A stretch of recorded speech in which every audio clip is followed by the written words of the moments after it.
যেসব শিক্ষার্থীরা দিনে বেশিরভাগ সময় ঘুমিয়ে নষ্ট করে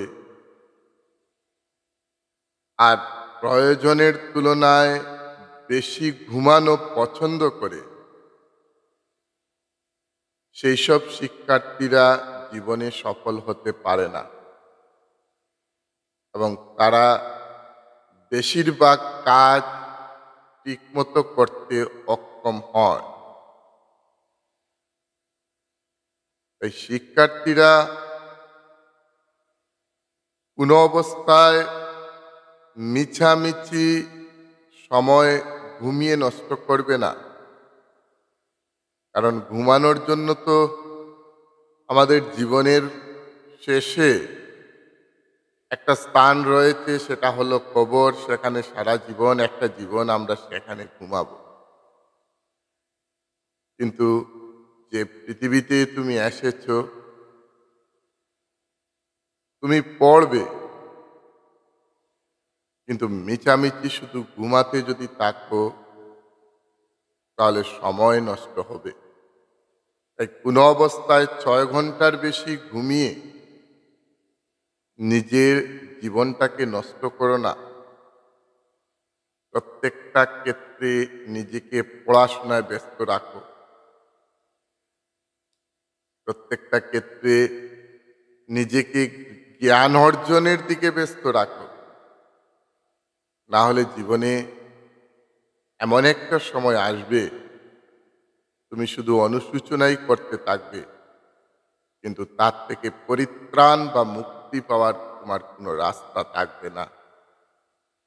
তাই সব সময় জ্ঞান অর্জনের চিন্তা করো, নিজে সব সময় পড়াশোনায় ব্যস্ত রাখো।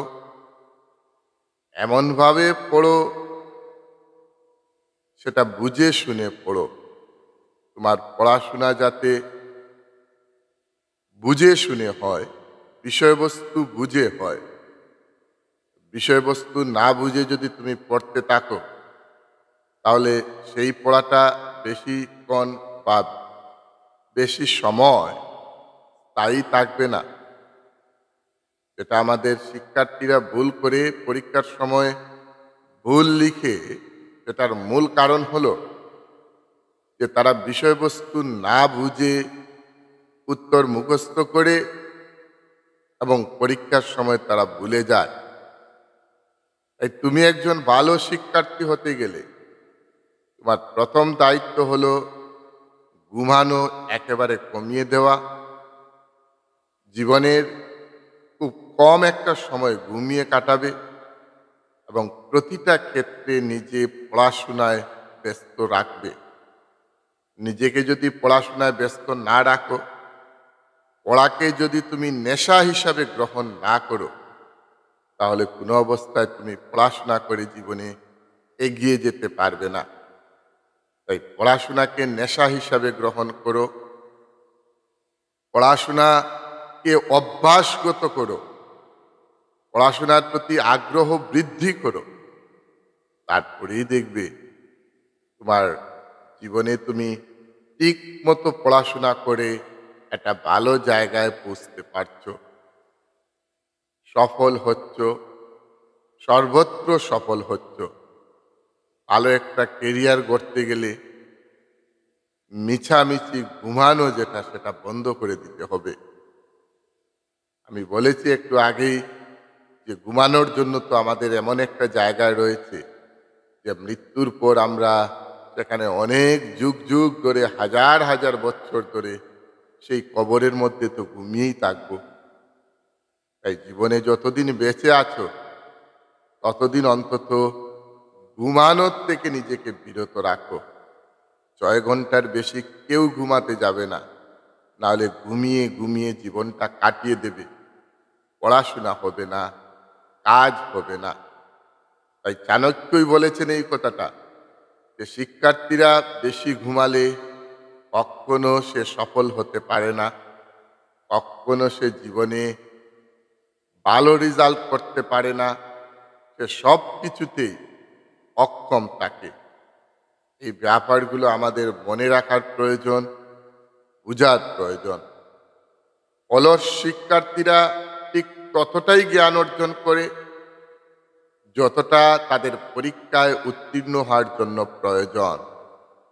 যে শিক্ষার্থীরা অলস, যে শিক্ষার্থীরা শুধুমাত্র পরীক্ষার পাশ করার ইচ্ছা থাকে, এর চাইতে বেশি জ্ঞান অর্জন করার ইচ্ছা তাদের নেই, সেই অলস শিক্ষার্থীরাই শুধু তাদের পড়ার মধ্যেই তাদের জ্ঞান সীমাবদ্ধ রাখে। শিক্ষা মানেই শুধু একটা সার্টিফিকেট অর্জন করা নয়, শিক্ষা মানেই শুধু একটা রেজাল্ট করলাম আর একটা চাকরি পেলাম সেটা নয়। শিক্ষা হলো সমাজকে পরিবর্তন করার জ্ঞান তোমার মধ্যে ঢুকানো। শিক্ষা হলো সমাজকে আলোকিত করার জ্ঞান তোমার মধ্যে ঢুকানো। শিক্ষা হলো এই সমাজে মূল্যবোধ এবং নৈতিকতা প্রতিষ্ঠা করার মতো জ্ঞান তোমার মধ্যে ঢুকানো। কিন্তু যে শিক্ষার্থীরা অলস, শুধু বইয়ের শিক্ষা থেকে বাইরে আর কোনো শিক্ষা যারা গ্রহণ করতে চায় না, তারা শুধুমাত্র শুধু বই মুখস্থ করে আর পরীক্ষায় পাশ করার চিন্তা করে। তাই সবসময় আমরা সুশিক্ষা গ্রহণ করি, সুশিক্ষা গ্রহণ করে এই সমাজটাকে আমরা পরিবর্তন করি, সুশিক্ষা গ্রহণ করে আমাদের মধ্যে নৈতিকতা এবং মূল্যবোধ প্রতিষ্ঠা করি। তারপরেই দেখবে তোমার শিক্ষা কাজে লাগছে, তোমার শিক্ষা বাস্তবায়িত হচ্ছে। তাই সবসময় প্রিয় শিক্ষার্থীরা, অলসতাকে বর্জন করো। যারা অলস তারা কোনোদিন কোনো কিছু করতে পারে না। আলস্যতাকে বর্জন করে জীবনে নিজেকে প্রতিষ্ঠিত করার চেষ্টা করো। সবসময় আলস্যতাকে বর্জন করে চলবে। কারণ তুমি যদি ঘুমিয়ে থাকো, শুধু যদি ঘুমাতেই থাকো, তাহলে তোমার জীবনে ঘুমই হবে, কিন্তু কোনো কাজ করা হবে না। মনে রাখা প্রয়োজন, যারা পরিশ্রমী তাদের জন্য কোনো কিছুই জয় করা অসাধ্য নয়। পরিশ্রমীরা সব কিছুই জয় করতে পারে, কোনো কিছুই জয় করা তাদের কাছে অসাধ্য নয়। তাই পরিশ্রমী হও ও আলস্যতাকে দূর করো। শিক্ষিত কোনো ব্যক্তির জন্য কোনো দেশই বিদেশ নয়, মনে রাখবে। কারণ শিক্ষিত ব্যক্তি যারা, তারা কোনো দেশকেই বিদেশ মনে করে না। যে কোনো মুহূর্তে, যে কোনো সময় তারা যে কোনো দেশে ভ্রমণ করতে পারে, সেই অধিকারটুকু তাদের রয়ে যায় এবং তারা সেটা পারতে সক্ষম হয়। এরকম শিক্ষিত হও যে পৃথিবীর সর্বত্র তুমি বিচরণ করতে পারবে। তোমার জ্ঞানের আলো পৃথিবীর সর্বত্র যাতে ছড়িয়ে যায়, সেভাবেই তুমি শিক্ষা গ্রহণ করো। ঘুমিয়ে ঘুমিয়ে যদি জীবন কাটাও, তাহলে জীবনটা তোমার এমনিতেই নষ্ট হবে। চেষ্টা চালাও পড়াশোনার মধ্য দিয়ে নিজেকে পরিবর্তন করার এবং পড়াশোনার মধ্য দিয়ে নিজের সমাজকে পরিবর্তন করার। এই কথাগুলো যদি আমাদের মনের মধ্যে রেখে আমরা যদি এগিয়ে যেতে পারি, তাহলে অবশ্যই তোমার দ্বারা সমাজ উপকৃত হবে। তুমি সুশিক্ষা অর্জন করে এই দেশকে, এই সমাজকে পরিবর্তন করতে পারবে। তাই সবসময় পরিশ্রমে নিজেকে ব্যস্ত রাখো, পরিশ্রম করো, কাজ করো, কাজ করা বন্ধ করো না। যারা অলস তারা কাজ করতে পারে না, যারা অলস তারা একটা কাজে লেগে বারবার তারা সেখান থেকে ফিরে আসতে চায়। যারা অলস তারা একটা কাজে সফলতা অর্জন না করে বারবার ব্যর্থ হয়। তাই তোমাকে কাজ করতে হবে, কাজে নিজেকে নিয়োজিত রাখতে হবে। অভিভাবকদের বোঝা উচিত, অতিরিক্ত স্নেহ করার ফলে আপনার সন্তানের দোষ শুধু জন্মাবে। সন্তানকে অতিরিক্ত স্নেহ করবেন না, কারণ অতিরিক্ত স্নেহের দ্বারা আপনার সন্তানের শুধু দোষ জন্মাবে। কিন্তু কঠোরতার দ্বারা আর একটা সুন্দর চরিত্র গড়ে উঠবে। আপনি কঠোর হন, অতিরিক্ত স্নেহ করে আপনার ছেলে বা আপনার মেয়েকে আপনি বিপদে নিয়ে যাবেন। তাই অনেক সময় আমাদেরকে কঠোর হতে হয়। আপনি কঠোর হন। তাই সন্তানের প্রতি, শিষ্যের প্রতি, ছাত্রের প্রতি একজন মা বাবা যেমন কঠোর হওয়ার প্রয়োজন, ঠিক তদ্রূপভাবে একজন শিক্ষকও কঠোর হওয়ার প্রয়োজন। কারণ কোমল হতে গেলে, কোমল যদি হতে চাও, কোমল বেশি যদি কোমল হয়ে যাও, তাহলে সে বেশি কোমল হয়ে সে অতিরিক্ত স্নেহ পেয়ে দেখবে একেবারে বিগড়ে যাচ্ছে। আপনি কোমলতা নিয়ে আসবেন আপনার মধ্যে, অবশ্যই স্নেহ করবেন, কিন্তু এরকম স্নেহ করবেন না যে স্নেহের ফলে আপনার সন্তান বা আপনার ছাত্র একেবারে বিগড়ে যায়। স্নেহ করা ঠিক আছে, কিন্তু তার মানে এটা নয় আপনার স্নেহের দ্বারা আপনার সন্তানের জীবন একেবারে অন্ধ হয়ে যায়।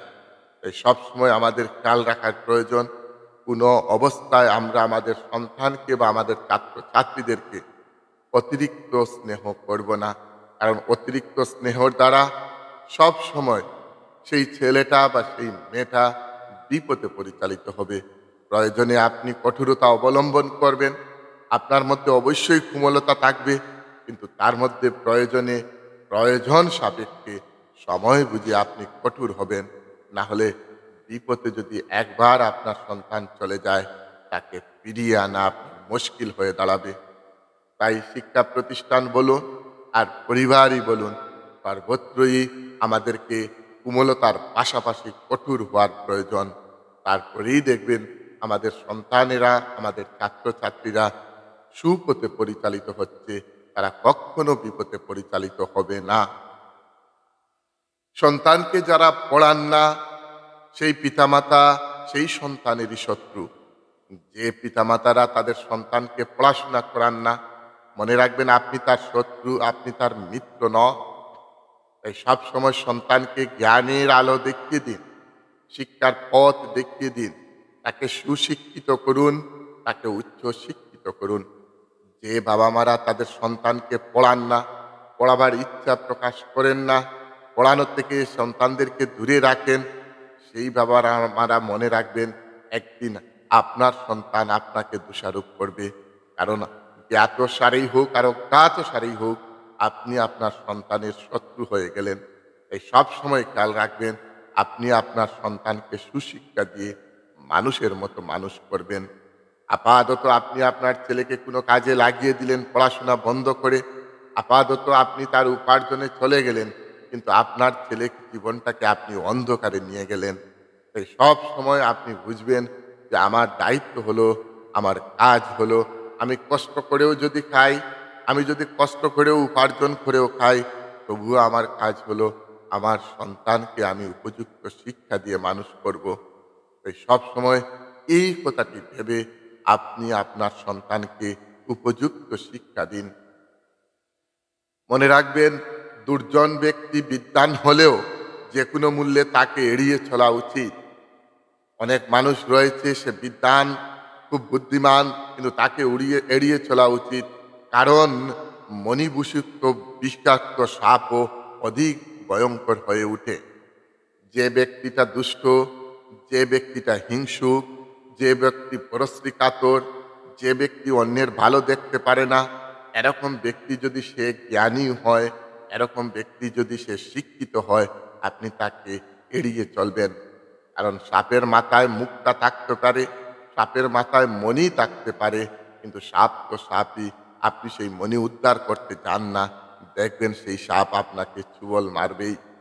তাই সব সময় যারা সমাজে বিষাক্ত, যারা সমাজকে অন্ধকারে রাখতে চায়, যারা সমাজে হিংসা সৃষ্টি করতে চায়, যারা সমাজের সাম্প্রদায়িক সম্প্রীতি বিনষ্ট করতে চায়, সে যতই শিক্ষিত হোক না কেন, আপনার উচিত তাকে এড়িয়ে যাওয়ার। কারণ আপনি যদি আজ তাকে এড়িয়ে না যান, তাহলে আপনাকে ইউজ করে সেই লোকটা, সেই জ্ঞানী বা সেই শিক্ষিত লোকটা আপনাকে ইউজ করে এই সমাজটাকে একেবারে ধ্বংস করে দেবে। তাই এরকম লোকের কাছ থেকে আমরা সরে থাকার প্রয়োজন। যেমন করে মাথায় মণি নিয়ে একটা সাপ চলা, যে সাপটা চলছে তার কাছ থেকে যেমন দূরে থাকার প্রয়োজন, ঠিক তদ্রূপভাবে এরকম শিক্ষিত মানুষের কাছ থেকে আমাদের দূরে থাকা প্রয়োজন, যারা শিক্ষা অর্জন করেও সমাজে বিশৃঙ্খলা ঘটাতে চায়, যারা শিক্ষা অর্জন করেও সমাজকে ডাইভার্ট করতে চায়, যারা শিক্ষা অর্জন করেও সমাজকে ধর্মগতভাবে, জাতিগতভাবে বিভক্ত করে দিতে চায়, যারা শিক্ষা অর্জন করেও সমাজের মধ্যে কাস্টিজমের দোহাই দিয়ে মানুষকে বিভক্ত করে, এরকম মানুষের কাছ থেকে অবশ্যই আমরা দূরে থাকব। কারণ এই মানুষগুলোই সমাজে সবচেয়ে বেশি ক্ষতিকারক। এই মানুষগুলোই সমাজে সবচেয়ে বেশি ক্ষতিকারক। কারণ এই শিক্ষিত মানুষগুলো যারা সমাজে বিশৃঙ্খলা ঘটাতে চায়, তারা যদি আপনাকে ইউজ করে, তাহলে প্রতিটা মুহূর্তে আপনাকে দিয়ে সমাজের অনেক ক্ষতি করাবে। তাই এইগুলো খেয়াল রেখে আমাদের চলার প্রয়োজন। আপনি মনে রাখবেন, সাপ যদি ঘরের মধ্যে ঢুকে তাহলে অবশ্যই আমরা সেই সাপকে লাঠি দিয়ে মেরে ফেলি। আর সেই সাপ যদি মন্দিরের শিবলিঙ্গের উপর দেখতে পাই, তখন আমরা পুজো দিই, তাকে দুধ খাওয়াই, এগুলো করি। সুতরাং লোক তোমাকে সম্মান এমনিতেই করবে না, করবে তোমার স্থান আর পরিস্থিতি দেখে। আপনি শিক্ষিত হয়ে গেলেন, আপনাকে যে সম্মান করবে সেটা নয়। আপনার শিক্ষার মধ্য দিয়ে যদি সমাজ উপকৃত না হয়, আপনি যদি শিক্ষা গ্রহণ করে চান যে সমাজকে দ্বিখণ্ডিত করতে, আপনি যদি শিক্ষা গ্রহণ করে চান এই সমাজকে বিভক্ত করতে, আপনি যদি শিক্ষা গ্রহণ করে চান এই সমাজের মানুষের মধ্যে বিশৃঙ্খলা সৃষ্টি করতে, আপনি যদি শিক্ষা গ্রহণ করে চান এই সমাজের মানুষের মধ্যে সাম্প্রদায়িক সম্প্রীতি বিনষ্ট করতে, তাহলে এই শিক্ষিত মানুষ দিয়ে আমাদের সমাজের কোনো উপকার হবে না। তাই সব সময় মনে রাখা উচিত, আর সাপ যেমন ঘরের মধ্যে ঢুকলেই আমরা লাঠি দিয়ে মেরে ফেলি, কিন্তু মন্দিরে যখন সেই সাপ শিবলিঙ্গের উপর থাকে তখন আমরা দুধ ও কলা খাওয়াই। ঠিক তদ্রূপভাবে এরকম মানুষকে আমরা সম্মান করব, যার আমরা তার স্থান দেখে, তার পরিস্থিতি দেখে তাকে সম্মান অবশ্যই আমরা করব। দুই ধরনের হিংস্র প্রাণী কিন্তু এই সমাজে আছে। একটা হলো সাপ, আর অন্যটি হলো সাপের মতো মানুষ। এর মধ্যে সবচেয়ে বিষাক্ত হলো সাপ নয়, সাপের মতো বিষাক্ত সেই মানুষটা। তাই সব সময় এই সাপের মতো বিষাক্ত মানুষের কাছ থেকে আমরা নিজেকে দূরে রাখবো। সব সময় আমরা সেটা দূরে রাখবো। গুরু যদি শিষ্যকে আহ, যদি একটি শিক্ষাও দিয়ে থাকেন, একজন গুরু যদি তার শিষ্যকে বা ছাত্রকে একটা অক্ষরও যদি শিক্ষা দেন, তবে পৃথিবীতে এমন কোনো জিনিস নেই যা দিয়ে সেই শিষ্য গুরুর ঋণ শোধ করতে পারে। তাই প্রিয় ছাত্রছাত্রীরা, শিক্ষক শিক্ষিকাদেরকে মর্যাদা দাও, শিক্ষক শিক্ষিকার প্রতি আন্তরিক হোক, শিক্ষক শিক্ষিকা যেটা বলেন সেটা শুনো, প্রতিটা মুহূর্তে শিক্ষক শিক্ষিকার আদেশ পালন করো। তুমি যদি শিক্ষক শিক্ষিকাকে মর্যাদা না দাও, শিক্ষক শিক্ষিকার কথা মধ্যে যদি তুমি না চলো, তাহলে মনে রাখবে তোমার জীবন অন্ধকার। কারণ একজন শিক্ষক বা একজন গুরু তোমাকে যদি একটাও অক্ষর শিখান, একটাও অক্ষর যদি তোমাকে শিক্ষা দেন, তবে মনে রাখো পৃথিবীতে সমস্ত জিনিস দিয়েও তার ঋণ তুমি শোধ করতে পারবে না। এই শিক্ষককে মর্যাদা দেওয়া শিখো, শিক্ষকদের সামনে অভদ্রতা করো না, শিক্ষকদেরকে সব সময় শ্রদ্ধার চোখে দেখো, শিক্ষকদেরকে মর্যাদা দাও, না হলে তোমার জীবন একেবারে অন্ধকারের মধ্যে চলে যাবে। আর আমরা কেউই চাই না আমাদের জীবন অন্ধকারের মধ্যে যাক। সব সময় শিক্ষকদেরকে শ্রদ্ধার চোখে দেখবে, না হলে তুমি শিক্ষকের অভিশাপে একেবারে ধ্বংস হয়ে যাবে। প্রতিটা মুহূর্তে আমাদের উচিত শিক্ষকদেরকে মর্যাদা দেওয়া। অনেক কিছু আলোচনা করলাম প্রিয় শিক্ষার্থীরা, আশা করি আমার আলোচনা থেকে তোমরা অবশ্যই উপকৃত হবে। যদি ভালো লাগে সেটা গ্রহণ করবে। যে কথাগুলো বললাম সেই কথাগুলো যদি অনুসরণ করো, অবশ্যই তোমার জীবন অনেকটা উপকৃত হবে।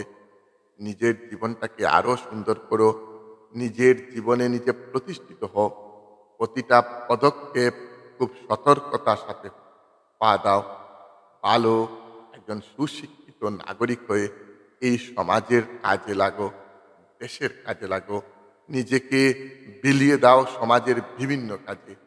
এই আশা রেখে আজ এই পর্যন্তই। কাল আবারও অন্য কোনো বিষয় নিয়ে, অন্য কিছু নিয়ে তোমাদের সামনে উপস্থিত হব। ততক্ষণ ভালো থেকো, সুস্থ থাকো। জয় হিন্দ।